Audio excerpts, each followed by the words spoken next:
दोस्तों, आपने पिछली वीडियो में देखा कि संजय और अमन हर रोज शमशान में जली हुई लाशों की राखों को छानते और उनमें से सोने की चीजें ढूंढते थे। लेकिन एक दिन उनकी मुलाकात एक ऐसी लाश से होती है जिसकी लकड़ियां तो जली हुई थी, लेकिन उसका शरीर नहीं जला हुआ था। संजय उस लाश के मुंह को जबरदस्ती खोलता है, लेकिन उस लाश में अचानक से जान आ जाती है और संजय का हाथ घायल हो जाता है और संजय का घायल हाथ सड़ने लगता है और संजय की मौत हो जाती है। लेकिन अमन को भी संजय का नाखून लग गया था और अमन का भी हाथ सड़ने लगता है। तो आइए जानते हैं संजय की मौत कैसे हुई। तो दोस्तों, इस वीडियो का जुड़ाव है कई साल पहले एक शमशान घाट था। उस शमशान घाट के किनारे एक घर था। उस घर में मोहन नाम का एक लड़का और उनके पिता रहते थे। मोहन के पिता पहले शमशान में जो लाशों को जलाने आते थे उनकी कुछ मदद कर दिया करते थे और उन्हें कुछ पैसे मिल जाते थे। लेकिन अब मोहन के पिता बूढ़े हो चुके थे तो उनका यह काम मोहन करने लगा था। मोहन हर रोज शमशान में जाता और वहां पर जो लाशों को जलाने आते थे उनकी मदद करता और उसे कुछ पैसे मिल जाते थे जिससे उनका घर चलता था। एक दिन मोहन के पिता दोपहर के समय में बैठकर खुद से ही बातें कर रहे थे और कहते हैं कि अब मैं कुछ दिनों में मर जाऊंगा, लेकिन मुझे मेरे बेटे के लिए कुछ करना चाहिए, नहीं तो वह मेरे मरने के बाद क्या करेगा, अकेले ही रहेगा, वह कैसे खाएगा, यह विचार कर रहे थे। और तभी उन्हें पता चलता है कि पिशाच का यज्ञ करने से वह तुम्हारी एक इच्छा को पूरी करता है। तो उन्होंने मार्केट से कई सारे बुकें खरीदी और पिशाच के बारे में पता किया और उन्होंने पिशाच का यज्ञ करना शुरू किया। तो उसी रास्ते से जा रहा साधु उसे ये सब करता हुआ देख लेता है और कहता है, मूर्ख, ये क्या कर रहा है? पिशाच अगर आ गया तो तेरे लिए बहुत बुरा होगा।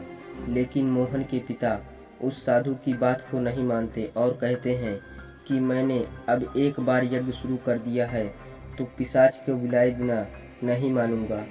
तो वह साधु डर के मारे वहां से चला जाता है।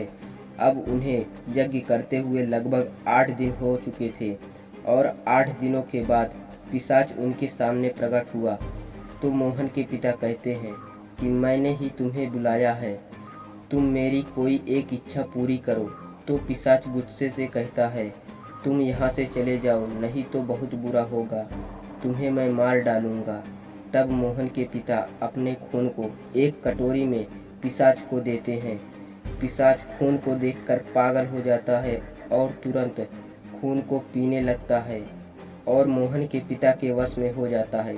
तब पिशाच कहता है, बोलो तुम्हारी क्या इच्छा है, लेकिन मैं तुम्हारी इच्छा को पूरी कर दूंगा, उसके बदले मुझे तुम्हारी सबसे कीमती चीज चाहिए। तो मोहन के पिता कहते हैं, ठीक है, तुम मेरा चाहे जो ले लेना। तो पिशाच कहता है, ठीक है, अपनी इच्छा बताओ, मैं तुम्हारी इच्छा को पूरी करूंगा। तो मोहन के पिता कहते हैं कि मेरे पास बहुत सारा सोना आ जाए। तो पिशाच कहता है, ठीक है, तुम्हारी ये इच्छा पूरी होगी। कल रात 12 बजे तुम अपने घर के बगल वाली जमीन को खोदना और तुम्हें वहाँ यह सब चीजें मिलेंगी। इतना कहने के बाद पिशाच गायब हो जाता है। अब मोहन के पिता बहुत खुशी से अपने घर आ जाते हैं और चैन की नींद सो जाते हैं। वे दिन में भी आराम से सोते हैं और बस रात होने का इंतजार करते हैं। और अब रात के 12 बज रहे थे। मोहन के पिता चुपचाप उठते हैं और अपने घर के बगल शमशान की जमीन को खोदने लगते हैं और उन्हें वहां सोने की चीज़ें मिलने लगती हैं। वे बहुत खुश हो जाते हैं और अपने बेटे मोहन से यह सब बताने के लिए उसे बुलाते हैं, लेकिन उनका बेटा नहीं बोलता। तो वे घर के अंदर जाते हैं और देखते हैं कि पिशाच ने उसके बेटे को पकड़ लिया है। तो मोहन के पिता कहते हैं, छोड़ दे पिशाच, मेरे बेटे को छोड़ दे, मेरे बेटे ने तुम्हारा क्या बिगाड़ा है? तो पिशाच कहता है कि तुमने ही कहा था कि मैं तुम्हारा कोई एक सबसे कीमती चीज़ ले सकता हूँ, तो मैंने तुमसे तुम्हारा बेटा ही ले लिया। और यह कहते हुए पिशाच उनके बेटे के अंदर चला जाता है। छोड़ दे पिशाच, मेरे बेटे को छोड़ दे, यह कहते हुए वे अपने बेटे की तरफ दौड़ते हुए उसका पीछा करते हैं। बेटे, मैं तुम्हें बचाने आ रहा हूँ, बेटा तुम चिंता मत करना। और यह कहते हुए उनके पीछे पीछे दौड़ते हुए जाते हैं और बीच में एक कुआं आ जाता है, जिससे वे और उनका बेटा कुएं में गिर जाते हैं और कुएं में पानी होने के कारण दोनों डूब जाते हैं। लेकिन डूबते डूबते मोहन के पिता यह श्राप देते हैं कि जो भी इस सोने को लालच भरी नज़रों से यहाँ से ले जाएगा वह चैन की नींद सो नहीं पाएगा, उसकी ज़िंदगी बर्बाद हो जाएगी और वह खत्म हो जाएगा। यह सब कुछ वहाँ छुपकर वह साधु देख रहा था, लेकिन उसके मन में अब लालच आ चुका था। उसने कहा कि अब इस सोने का मालिक भी इस दुनिया में नहीं रहा और इस सोने के बारे में भी कोई नहीं जानता, तो फिर इसका मालिक मैं ही हुआ। लेकिन मैं इस तरह यहाँ पर नहीं रह सकता। मैं यहाँ से कुछ सोने को लेकर जाता हूँ और बेच देता हूँ और किसी गांव में जाकर रहूँगा।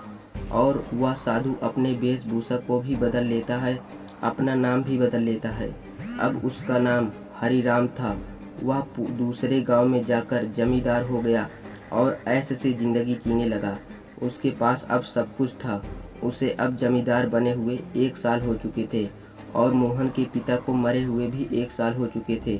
अब उसका श्राप प्रभाव दिखाने लगा था और हरिराम जब सुबह सोकर उठा तो उसने देखा कि उसके गले के पास कीड़े रेंग रहे थे और उसके गले के पास सड़ चुका था।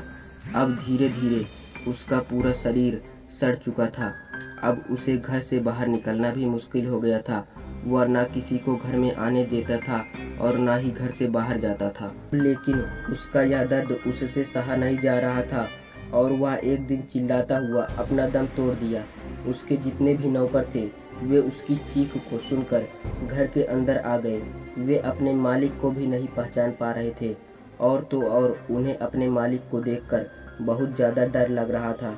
लेकिन अपने मालिक का अंतिम संस्कार करना उनका फर्ज बनता था, इसलिए उन्होंने अपने मालिक की लाश को जलाकर घर वापस लौट आए।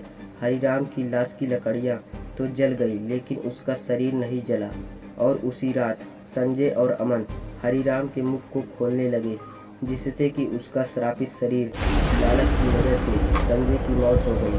आशा करता हूँ आपको यह कहानी समझ में आई होगी। दोस्तों, अगर आपको यह वीडियो पसंद आया हो तो हमारी वीडियो को लाइक करके चैनल को सब्सक्राइब कर लें और अपने दोस्तों के पास शेयर कर दें। आपको मिलते हैं अगली वीडियो में, तब तक के लिए धन्यवाद।